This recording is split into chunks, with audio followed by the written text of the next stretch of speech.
teatro de bonecos é uma arte milenar.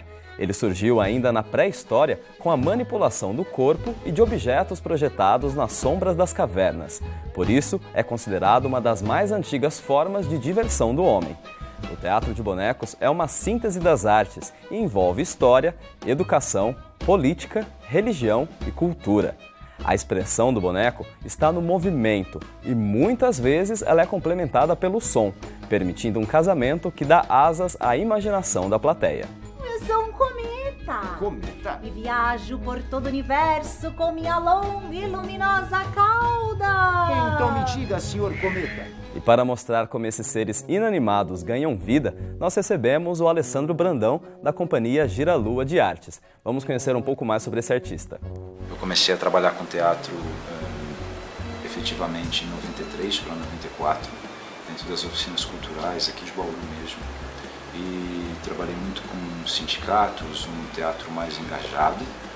Aos poucos isso foi se formatando dentro de um teatro mais infantil e que abriu para a construção dos bonecos até ter a Companhia Giralua, que já está com 12 para 13 anos e que especificamente trabalha com um teatro lúdico, um teatro de educação.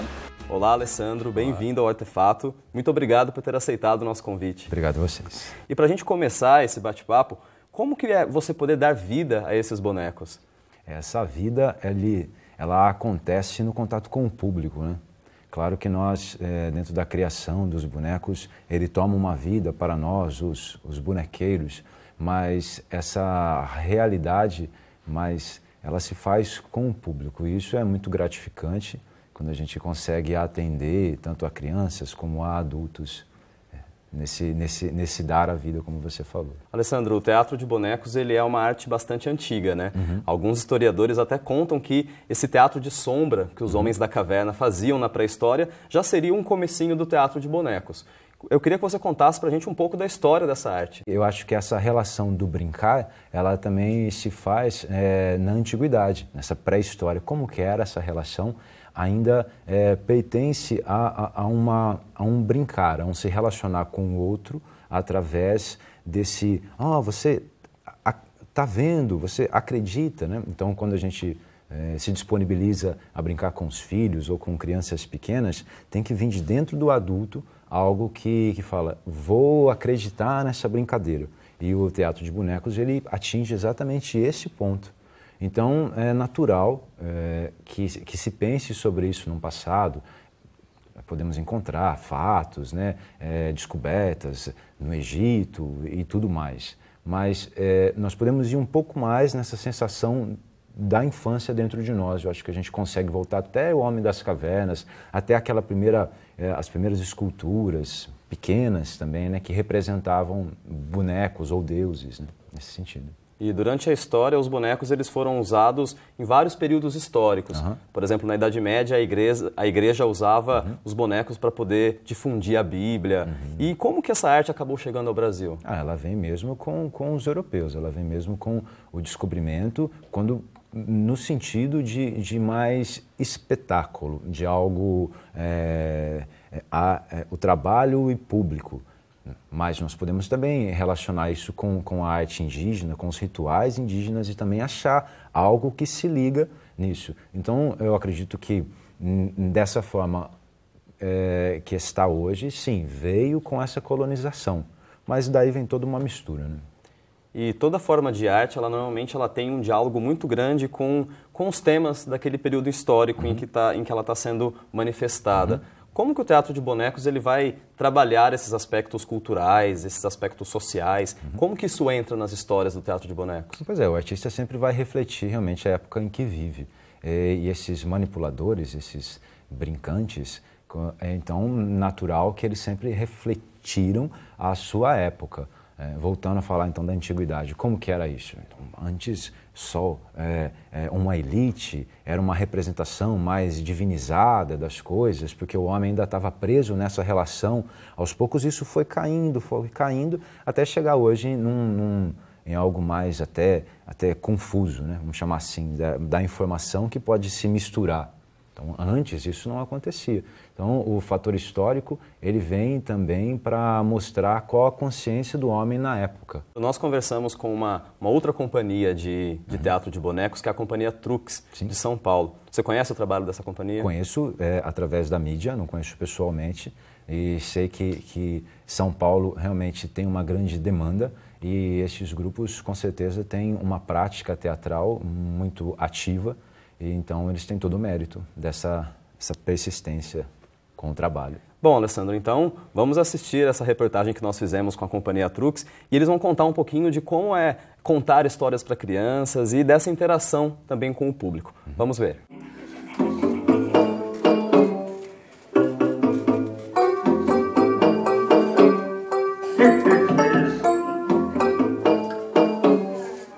A gente trabalha com vários tipos, os nossos espetáculos geralmente têm vários tipos de bonecos e de técnicas de animação.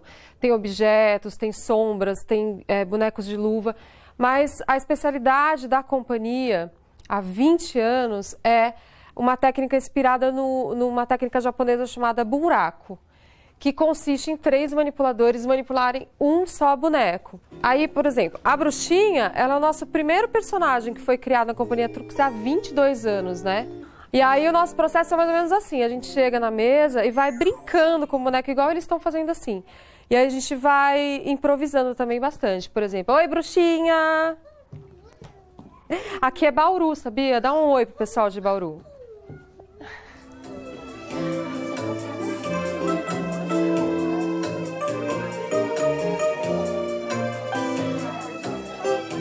A gente também vai, nesse longo período de companhias, nesses 22 anos, a gente também acaba aprendendo com o próprio público, né? Tem uma história engraçada neste espetáculo que, acho que como a Kelly já falou, eles usavam capuzes, luvas, eles entraram em cena, a criança apontou e falou, olha o ninja! E aí todas as outras começaram a chorar. E diz que foi nossa, foi uma bagunça, acabou o espetáculo. Aí eles saíram de cena, foram para trás do pano e tiraram o capuz, né? Bom, a partir daí a companhia passou a usar só luvas tal, e de rosto aparente. Um tempo depois, aconteceu da bruxinha estar se movimentando e a varinha que ela segura caiu no chão. E a bruxinha olhou para a manipuladora, pediu para ela ir até a varinha, pegar a varinha. Quando a manipuladora voltou, ela entregou para a bruxinha e deu um sorriso. E aí o público fez, pronto. Aí veio um segundo também divisor de águas na companhia, que foi essa interação entre o manipulador com o boneco.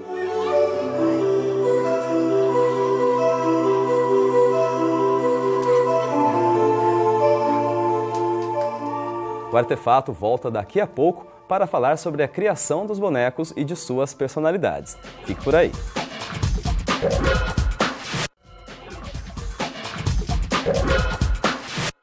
O Artefato está de volta e hoje a gente recebe Alessandro Brandão. Ele é criador e intérprete do Teatro de Bonecos da Companhia Giralua de Artes.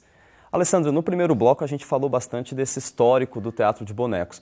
E agora eu queria saber um pouquinho da sua história. Como que surgiu esse interesse pelo Teatro de Bonecos, essa vontade de ser um bonequeiro, de ser um manipulador?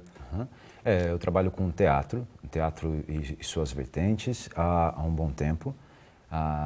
E o Teatro de Bonecos, como uma especialidade dentro do teatro, ele se abriu naturalmente, não como uma escolha, eu vou fazer isso, mas como algo que vem se selecionando sozinho, também por um querer, né? Por uma escolha, mas que parece que a gente vai sendo também conduzido a isso. Então eu também trabalho com teatro empresa, teatro adulto, teatro infantil, que não uso boneco, mas também tenho essa linha pessoal de trabalho. E além de você ser um artista, um manipulador dos bonecos, você também constrói esses bonecos. E eu queria saber de você como que é a construção da personalidade desses bonecos, como que é o seu processo de criação? Pois é, essa história da personalidade é muito forte, né? Quando a gente, por exemplo, realizo uma oficina de construção de bonecos para pessoas iniciantes. Os primeiros bonecos sempre saem muito com a cara da pessoa. Opa, mas espera um pouquinho, quem já fez mais de um, né? Será que sempre vai sair a cara, né? Sempre bonecos gêmeos. Pois é, isso não acontece, isso tem que passar por um outro processo. Então, tem uma luta interna, ela sempre existe, onde a gente se vê na obra e tenta se relacionar com aquilo. Então, é um pouco um trabalho solitário de criação, não? Que chega um ponto que nem aceita muito a crítica, digo enquanto criação. Tem que surgir muito de dentro mesmo da pessoa. E durante a construção de um boneco, Alessandro, o que vem primeiro? Primeiro você cria a personalidade desse boneco ou primeiro você cria a aparência física dele? Porque acredito que essas são duas coisas muito complementares, né? A personalidade fica dentro da gente. Eu tenho que guardar a personalidade dele dentro de mim e ir construindo a forma física mesmo. Ele vai ter o corpo inteiro? Que tamanho? Como qual que é a proporção dele? Então eu acredito que essa personalidade que tem que dormir dentro de mim, nessa criação, ela chega num final. Não tem muito como eu imaginar isso. Claro, existe sim, eu criar esboços e tudo mais, mas eu não sigo muito essa linha que fecha para um projeto um pouco mais instintiva e também a respeito dos materiais que vão se sobrepondo. Então eu acho que a personalidade fica e primeiro vem essa parte, como você chamou, de o quê? De uma estrutura, algo mais isso, assim, né? Da estrutura da aparência, dele. Né? Isso. Aí aos poucos essa aparência vai ganhando essa personalidade, né? Porque a personalidade ela pode também ser conseguida depois com um gesto, com um movimento, algo que personifica mais aquela ação. E um dos espetáculos da Companhia Giralu, Alessandro, é o Salve Terra, sim, que é um espetáculo que ele tem até uma temática ambiental, de preservação do meio ambiente. Nós gravamos uma dessas apresentações com o Alessandro e vamos assistir um trecho. Meu nome é Fuso Confuso e controlo as horas das cidades, dos estados e dos países. E nunca vi o sol não saber a hora de partir.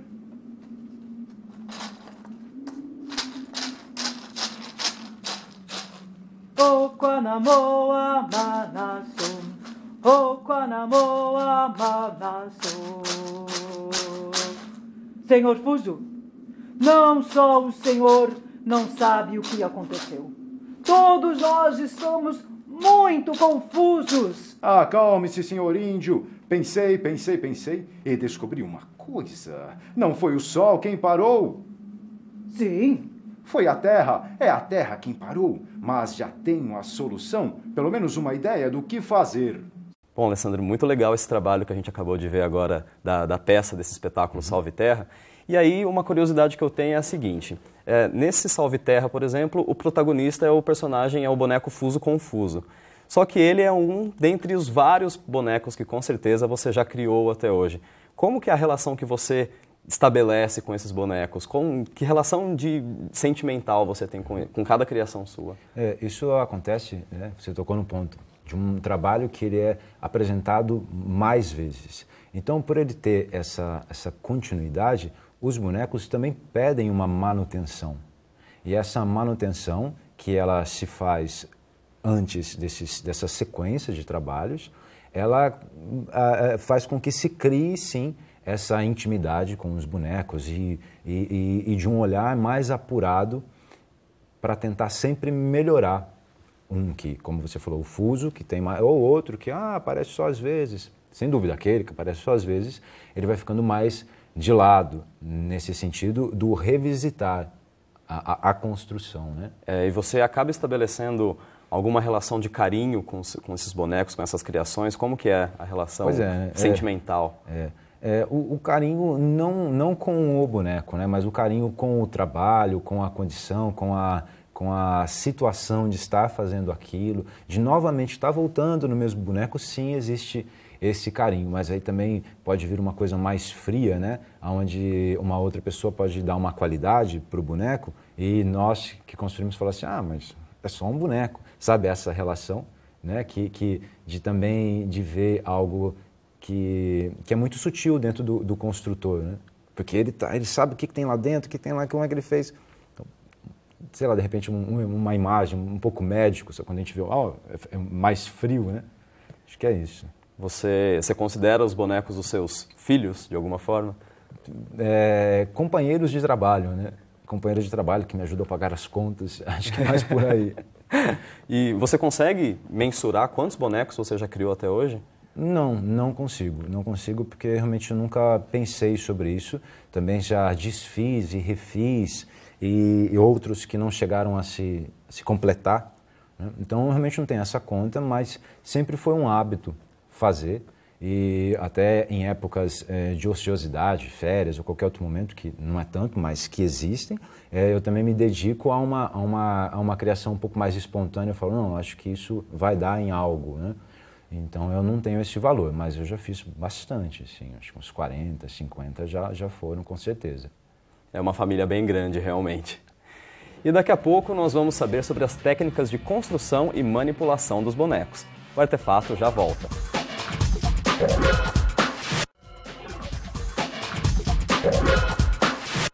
O Artefato está de volta e hoje a gente fala com Alessandro Brandão, da companhia Gira Lua de Artes. E agora, nesse terceiro bloco, a gente também conta com a presença dos bonecos do Alessandro aqui. Alessandro, e você, enquanto criador, enquanto artista do teatro de bonecos, como que é para você criar histórias para diferentes públicos? É sempre uma busca de linguagem. E essa busca da linguagem, ela tem que ter como uma grande referência a relação de que público que vai... Esse trabalho ele é montado para qual público? O teatro de bonecos, nós podemos pensar, o teatro infantil, mas não, ele pode ser aplicado dentro de uma empresa, na hora do almoço, dentro do refeitório, de uma empresa que tem um público específico que nunca viu teatro. Então, essa relação da dramaturgia, aonde ela vai ser inserida, que tem que ter um foco bem fechado, e é aí que o trabalho tem que se fortalecer. Resta saber se o público adulto ou até mesmo infantil está aberto a entrar naquele ambiente lúdico, realmente. Pois é, né? Exato, correto. E, Alessandro, um aspecto que é bastante interessante do teatro de bonecos, que normalmente o artista ele constrói o boneco, ele manipula o boneco, só que também ele precisa pensar em toda a questão de figurino, em toda a questão do cenário, como que o cenário vai ser construído, até reconstruir realmente o próprio cenário. Como que você trabalha esse processo? Acho que isso entra até um pouco naquilo que a gente estava falando sobre a personalidade dos bonecos. Essa personalidade, ela também tem que se relacionar com a personalidade do espetáculo, que cara que o espetáculo quer. E aí sim entra o cenário, aí sim entra o figurino. Nós não podemos colocar materiais, texturas nos bonecos que destoem totalmente de uma relação de figurino e cenário. Então, cuidado mais plástico, ele tem que estar em todas as partes com a mesma atenção, enquanto cor, enquanto textura, forma, linhas.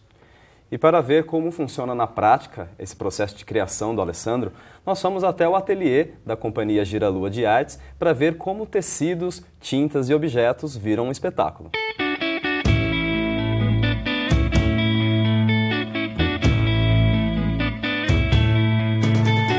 A nossa busca da companhia Gira Lua é tentar trabalhar textos autorais. Nesses textos autorais, nessa construção da história, aparece a dúvida: quais personagens nós vamos interpretar? Quais desses personagens eles podem ser agora então transformados em bonecos? Pronto, então nessa definição, então vai ser uma rainha. Aí sim vem essa busca de como vai ser essa rainha, que qualidade ela vai trazer na cor, na roupa. O dia acaba de amanhecer e meu herói vem me despertar. Então nós temos aqui bonecos que pertencem a vários tipos de trabalhos e espetáculos diferentes. Nós temos bonecos que aparecem em cima de bancadas de manipulação de boca. Temos outros que precisam de duas pessoas manipulando, então é uma manipulação direta. Sobre esse, que ele, diferente do Vimy, ele consegue ficar. Então, nessa condição, nós podemos ir trabalhando e, aos poucos, ele sendo montado. Agora, alguns bonecos em processo. para poder mostrar como que isso acontece. No início, preciso de uma estrutura e os nossos ossos mesmo, isso eu faço com o vime, esse material vegetal extremamente maleável, aonde eu vou fazer essa primeira estrutura junto com a espuma. Depois dessa etapa, então vem esse encapar com o pano, aonde a espuma, essa textura da espuma vai se dar espaço para algo um pouco mais linear. Esse também vai ficar no mesmo processo desses outros. Todos esses seguem essa estrutura do corpo inteiro. Também aqui nós temos desde o início a estrutura interna, o encapar. Então tudo aqui foi encapado primeiramente com o branco para depois sim definir as cores e adereços finais.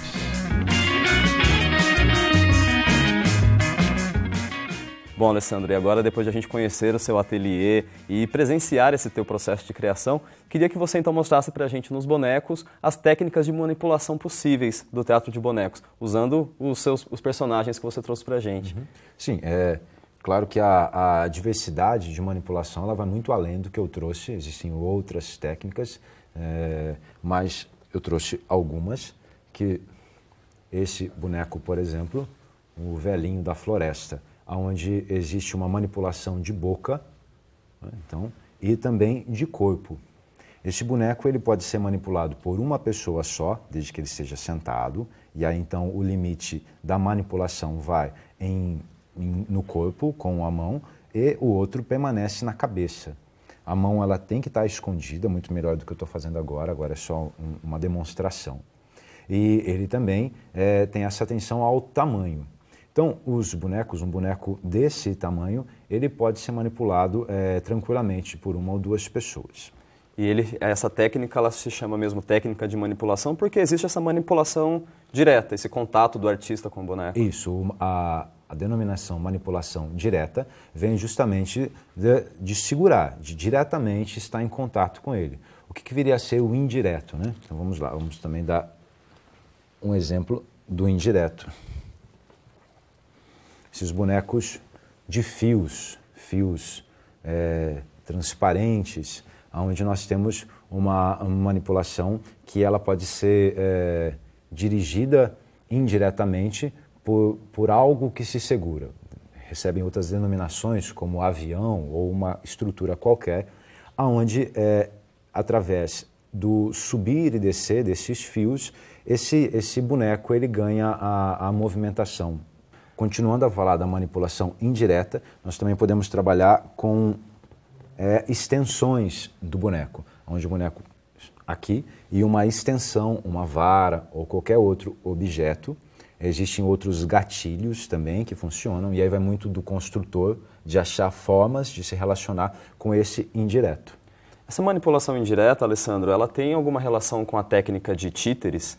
Pois é, essas denominações, títeres, mamulengo, fantoche, tudo isso, ela existe sim uma separação, claro, né? Cada um, o mamulengo, então essa denominação que já vem da cultura popular, principalmente mais do Nordeste, da mão molenga, né? Onde então o boneco ele é vestido pela mão. Então essa mão mole, que agora precisa ser um ser, não só a mão, ela tem algo um pouco mais rápida, os movimentos desses bonecos, eles são muito dinâmicos. Já um boneco de vara, eles são bonecos mais lentos. Então é interessante também dar essa qualidade para o movimento que cada um tem. E o terceiro boneco, Alessandro? Esse já é um boneco que ele não tem o corpo inteiro. Então ele é de manipulação direta, de boca, aonde ele aparece por trás de algo, de uma janela, de um muro, aonde então da não necessidade do corpo, por isso que eu estou justificando dessa forma. Mas a qualidade dele é também dessa expressão, tanto de ombro como de boca e de corpo mesmo. É um trabalho realmente muito semelhante a tudo que existe de dramaturgia, né? Porque você pensa, então, em personagem principal, você pensa em coadjuvante, você tem que criar todo o elenco, todo mundo que está na frente e quem também está por trás. Isso é uma opção de cada grupo, né? Ver como que o boneco vai conviver ali com a história, com a dramaturgia. Bom, Alessandro, queria muito agradecer a sua presença aqui no Artefato e por ter explicado para a gente tão bem essas técnicas e um pouco mais sobre o teatro de bonecos. Obrigado, eu que agradeço. E o Artefato também é feito com a sua participação. Envie sugestões, comentários e perguntas pelo Facebook, pelo Twitter e também acessando o nosso portal. Até o próximo programa.